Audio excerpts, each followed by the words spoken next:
چهارم شاهی مردان حیدری کرار ستایم چهارم شاهی مردان حیدری کرار ستایم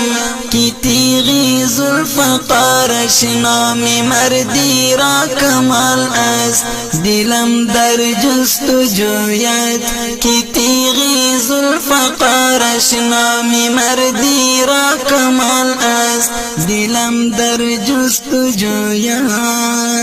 دلم در جستجویت به عالم روحی تو روشن گریبی قیل و قال است همه مشتاق رویت رسولی سرمدی جایگاهی تو بی ریب و خال است دلم در جستجویت دلم در جستجویت